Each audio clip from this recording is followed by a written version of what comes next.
Welcome back to Learn SKN, and today we're going to continue looking at the January 2018 paper 2 for POB, Principles of Business.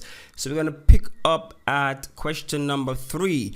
We would have covered question 1 and 2 in 2 previous videos, and so we're going to be looking at question 3 in this video. And so let's just jump right into question 3.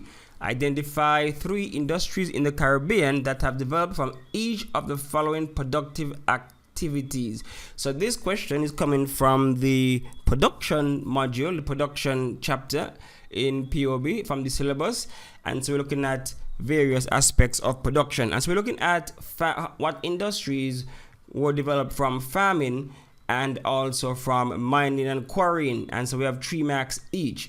And so we realize that both of these are what you call primary level of production, the extractive level of production, where you take directly from the earth. So you have farming, you have mining, and quarrying.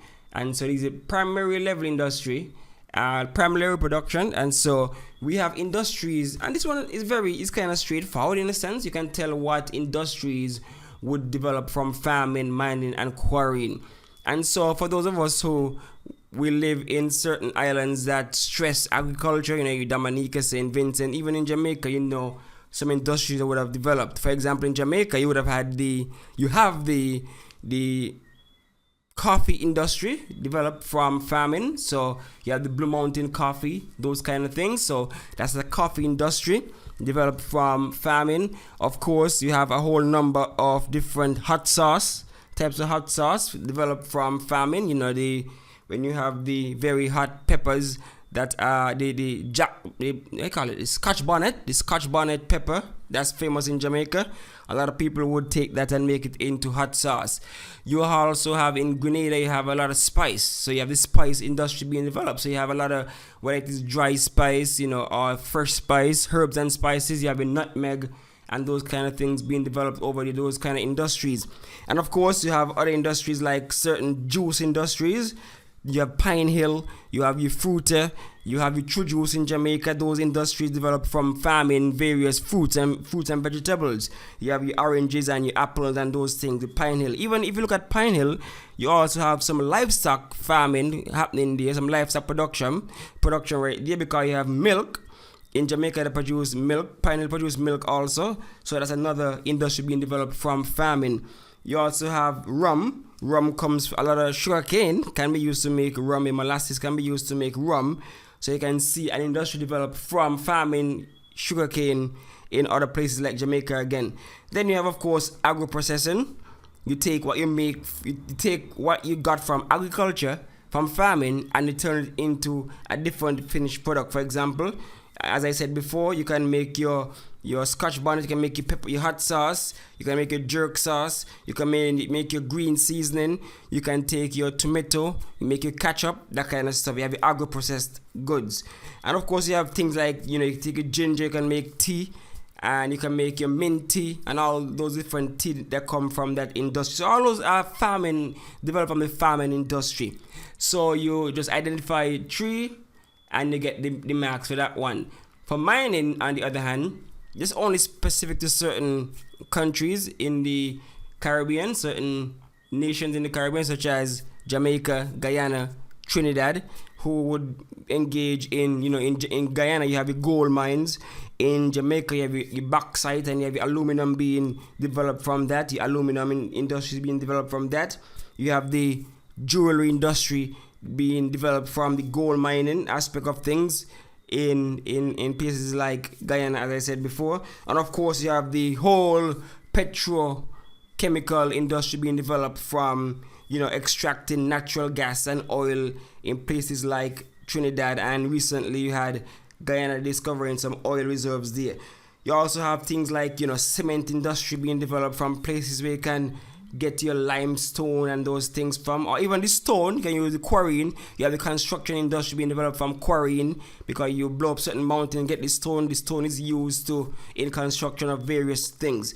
So all those are industries that can develop from the mining industry. And so you would see that your textbook would have some examples again. You have the ecotourism that can develop from agriculture, where you link between, you know, tourists coming in and go on a farm and pick fruits and vegetables that they would have never seen before. That's the next industry that can develop. If you want to go as far as discuss clothing, you know, textile, because, you know, cotton and those things from farming. So there are a lot of things you want to use your head, you can think of to see where a lot of these industries develop. You have agriculture, again, you have timber, lumber, forestry, that kind of stuff. So you get the gist of that question. So you use any of those and you can easily answer that one. All right, so I think that would be enough examples for that question in particular. So that's 3 marks, 6 marks total. So moving on to number 3B now, where they say outline 2 benefits of linkage industries to Caribbean economies. And of course, linkage mean we have industries from one level of production connecting with the next level of production. And so we're going to get into that right now. And so you can see various examples of linkages right here. And of course, we know that the linkage is where you use the output from one industry to help another one to, you know, be used in another industry. So a linkage industry exists when one industry depends on the output of another industry for its own production or sales. And you have 2 basic types of linkages. You have a forward linkage and you have a backward linkage. But what the question is asking is outline 2 benefits of linkage industries to the Caribbean. So they're not asking for back or forward, just want to know 2 benefits of linkage industries in the Caribbean. And so we can see how it can be advantageous for you to have linkages in business. You see the scenario here, we have growing sugarcane factory, restaurant. So you can see right there certain advantages. For example, you own a farm growing sugarcane. Now, one time you have a market. You have a market one time that can be used to purchase your output. So one time right there, and a benefit is you don't have to stress about developing a new market because the market already exists right there for you as a farmer to sell to the factory. Same way for the restaurant. If you're looking at a backward linkage now, that would be from the restaurant to the sugar factory. Then you know, as a restaurant, where am I going to get my sugar from to make coffee and tea and stuff like that? So one thing you know, my supply chain is right there, readily available for me to get what I need. And so you don't have to worry, you don't have to stress too much, especially if that supply chain is on island. It's easier, it can be cheaper instead of importing. So you have advantages right there. Your supply chain is it's less prone to disruptions if it's readily available. So no ship delay and no flight delays can affect your supply chain when you have it right there.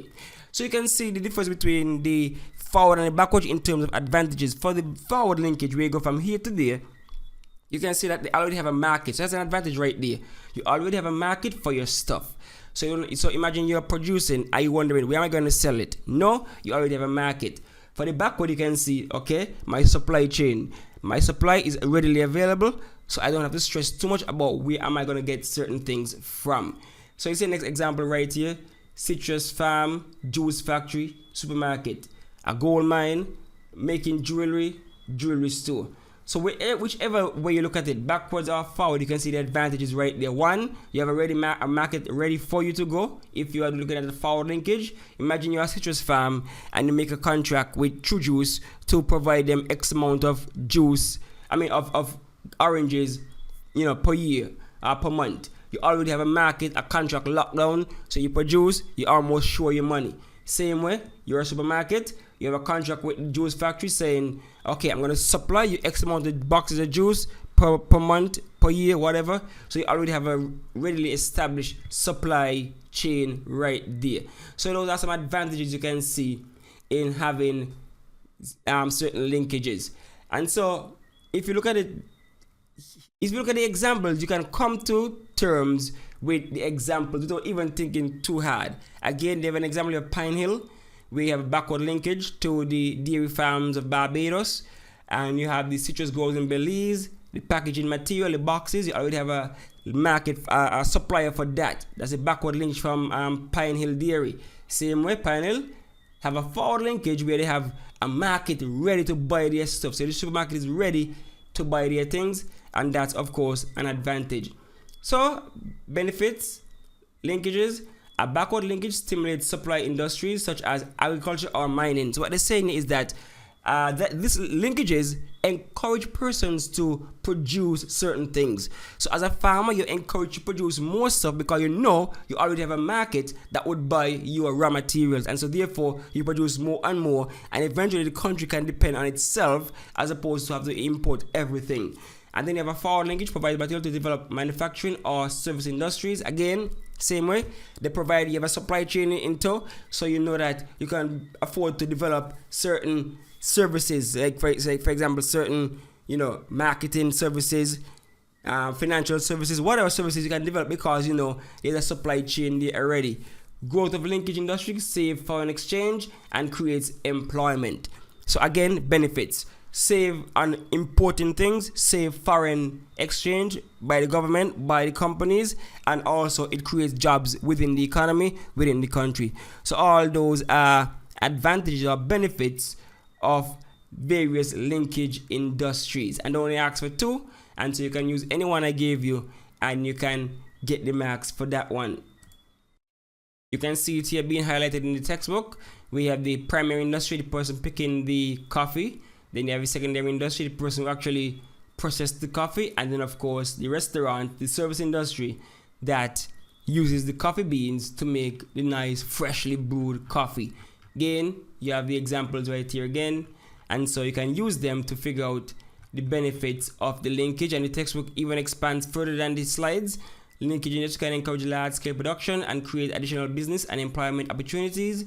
Domestic and surplus levels of production may increase. This can allow countries to reduce their reliance on imports and increase exports. This will help to improve their balance of payments and economic development.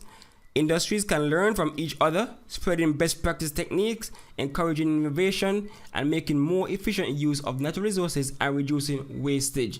So as opposed to they don't have any way to sell the coffee, sell their tomatoes or whatever, they link with a factory, they can use this stuff as opposed to let them waste. There is a reduced risk of disruption in the supply chain, as I said earlier, because the on island, the close by, the cheaper. Contract for supply and imports can improve the quality of inputs. Linkages allow companies, particularly in the local areas, to build mutually beneficial networks and relationships that help sustain the industries involved. So all those are benefits that can accrue from a linkage industry. All right, so that's it. 4 marks for B, number 3B. Then we're moving on to number 3C. List 4 factors that should be considered when determining the location of a business. I will know the old adage that what can determine the success or failure of a business, and that would be location. So location is key. So let's see some factors that should be considered when determining location of a business. So for this one, location, you can see some of the factors that affect where you should locate a business. So for example, raw materials and supplies. Like sugar factories must be close to cane fields, of course. So you have to be able, if you're locating, when you're deciding where you're going to put your business, you have to take into consideration your raw materials, because you really don't want to be spending too much money on, long supply chains. You don't want to be, it's too far from your raw materials, or else that's extra money, that's extra time wasted and things like that. So based on your type of business, then you want to locate close to the source, the raw material. So as the example I gave there again, sugar factories must be close to the cane field, because you want, as soon as the cane is cut, it is transported quickly to the factory so it can be processed into sugar. So the location of your raw material is a key thing as it relates to locating your business. It doesn't make sense to have a hotel that relies on beaches and stuff way up in the mountain. See what I'm saying? You need the raw material, you need the sea. It don't make sense to have, let's say, an oil refinery or a mining facility far from the actual mine, or far from where you're going to sell the products to, because that's not beneficial to you. So raw materials and supplies, the supply chain, should be considered when you're locating a business. Climate and soil, that's more applicable to agriculture-based industries. Banana growers need a warm, moist climate. So you're not going to locate your apple, for example, your apple farm in a hot area. That doesn't work. All right. Landscape. Tourist resorts need beaches, coral reefs, or nature reserves. So again, because you want to use ecotourism or whatever, you don't want to locate too far from your main attractions. That's what they're trying to say. Do not locate too far from your main attraction, because that's not going to be beneficial to you if you run in like a bed and breakfast or a hotel or whatever. The market. You have to be close to your target market. So if you, like the example here, supermarkets must be close to their customers. So if you are targeting a specific market, then do not locate far from that market. If you're targeting school children, teenagers, then it would be advisable to be close to an area where a lot of students or young people would walk. And you call it, that's what you call the market pull. You have to be close to where your market is.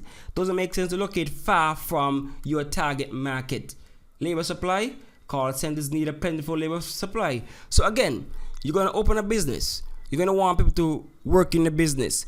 But one factor that people would consider is the distance, the location of that job. So if you're seeking a job and you realize, okay, it's way out here, then you might think twice instead of taking a job, because you know it's too far from you. And so you as a business owner have to consider your labor supply, who you want to hire, and so you locate in an area close enough to where you can easily be populated by a labor force.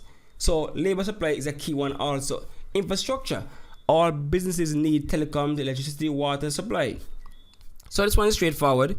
Do not put your business in an area where there's no water, or water always is interrupted. Electricity is always gone. Imagine you're running a supermarket and you have no generator, current gone, then your stuff run down. So you want to put your business in an area where infrastructure is properly developed. You don't want to have your customers driving up a road with potholes or dirty bumpy road to get to you. So you want to be located where you have nice smooth road to encourage people to drive. So infrastructure is a key thing right there. Added to infrastructure, you can consider the power source. Aluminum smelters need low cost electric power. You need a power source. So it don't make sense to locate again in a place where you do not have enough strength in the grid to pull from that grid. You don't want to block out the whole block with all the current that your company pulling. So you want to locate in an area where you can have a good, decent supply, power of electricity or whatever. Transport, roads, port, airport, again, coming out of infrastructure. You want to put your business in an area where you have decent roads, based on the nature of the business, close to the port. And again, the nature of the business, close to airport. For example, a lot of hotels are close or around the airport, because sometimes you have, layovers and stuff like that. The passengers want somewhere to stay. Airport, hotel, right next door, boom, you get business like that. And of course, government regulation, where you cannot put certain businesses in certain zones. So you have industrial businesses, you put them in the industrial park or wherever, because you have noise pollution, smell might be terrible, so you don't want to put it in a residential area, and the government would not allow you to put it in a residential area, so therefore you put it in wherever they deem appropriate for you to put that business.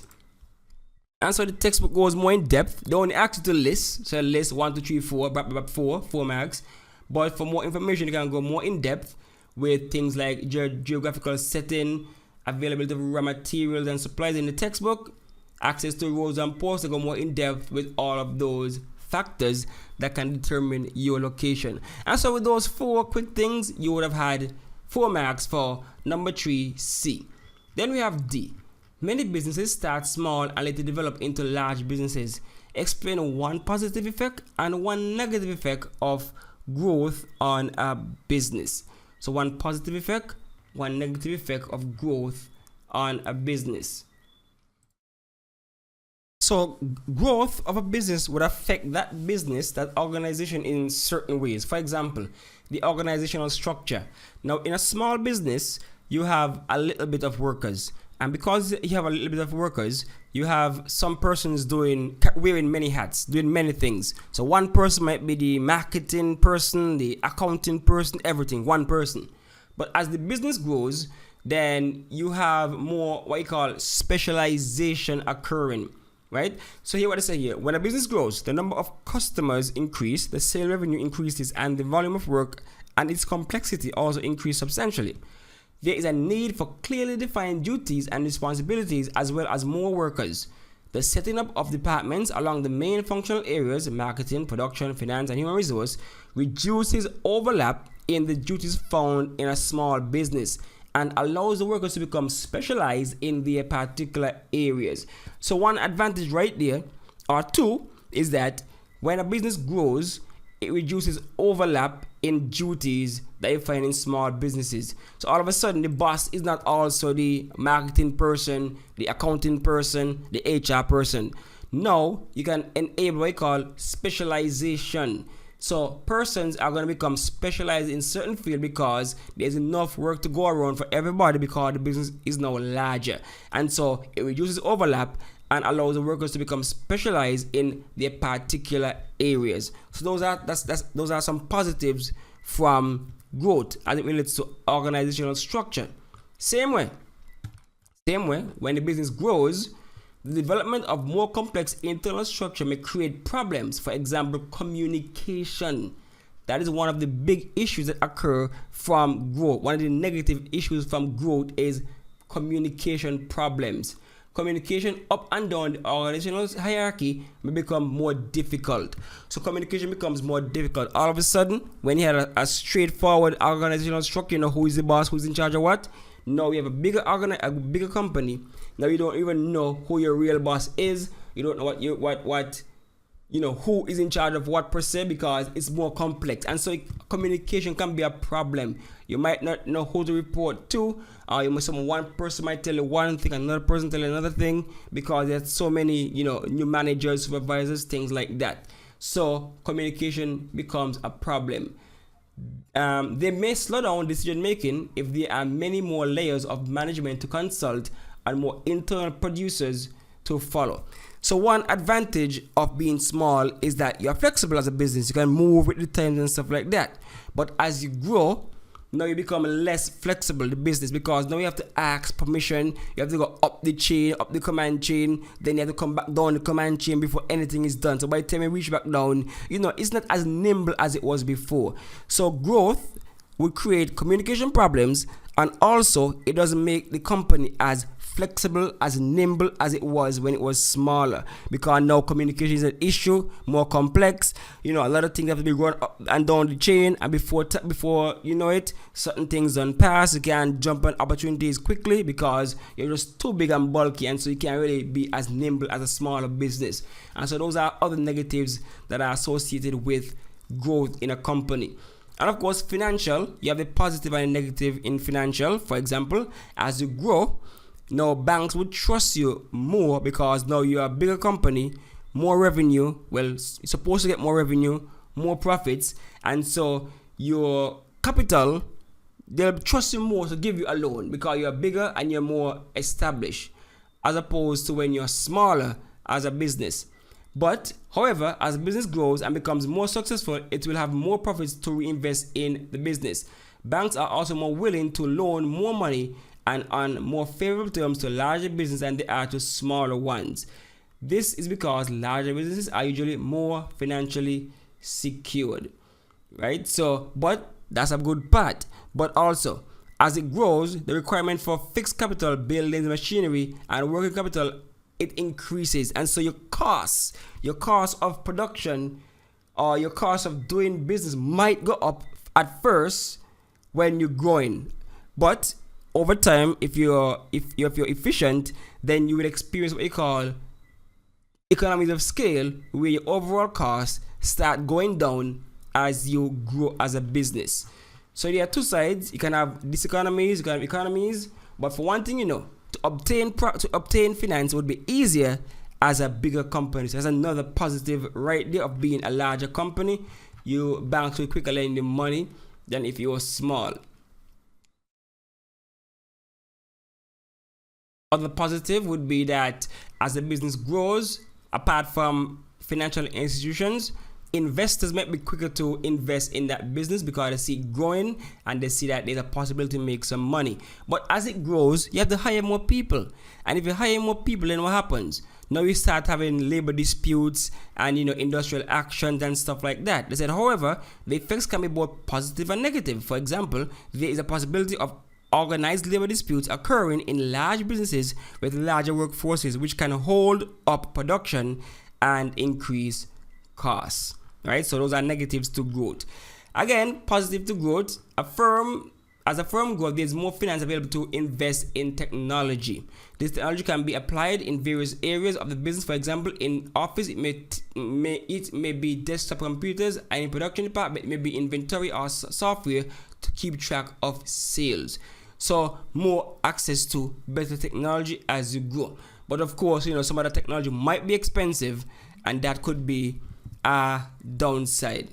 Right? So all those are positive and negatives for growth in a business. And of course, as you grow, you earn more profit, you can export. You can now consider exporting. So you're exporting, and so that's a next avenue in which you can get more profits as your business grows. But same way, when you become on that level, competition might stiffen. You might be competing with big boys now, multinational companies, and so they might have more expertise than you would have had as a small company just growing, and so they can very well be, the competition can very well be detrimental to your company. Other negatives associated with exporting, they say that a business will need to take into account any cultural factors and local customs that may affect demand for its product in other countries and how it promotes them. It will need to comply with the laws and regulations of other countries, which may be very difficult from those of its own country. There may also be language barriers to overcome, and it will need to manage exchange rate risk, foreign currency values change over time. All these factors can increase business risk. So again, as you get larger, sometimes your risk can also increase. There are many examples where companies try to move into China, and then things happen. They have to run back out. And so those are risks you take when you're expanding, exporting. And so at a glance, you can see some of the downsides of expanding, what you call diseconomies of scale, where your overall cost goes up as your business grow. And so existing suppliers cannot take more orders. New suppliers are more costly. So as you grow, your small suppliers cannot supply you anymore. You have to venture outside, and it can be more expensive. Staff work overtime, increasing labor costs, no time to maintain machinery properly. Additional managers and new staff may be less efficient, and factory or building become overcrowded. So all those are negative factors as it relates to growth. And so that was a 6-mark question, and that was the last part of question number 3 from the 2018 January paper 2 for principles of business. So you choose any of those, and you can go to town on explaining any of them. Get your 3 marks for each, and you get your overall 6 marks, and that way you get your total on 20. All right, so that's it for this particular question number 3 from the 2018 January paper 2 for principles of business. And so you know what to do now. You just simply subscribe, and you hit the notification bell. You share the video, because exams are coming up right now, so you don't want to be left behind. You don't want your friends to be left behind, so give them the link, share, and that's it for now from Learn SKN. All right, so thanks for watching, and thanks for listening.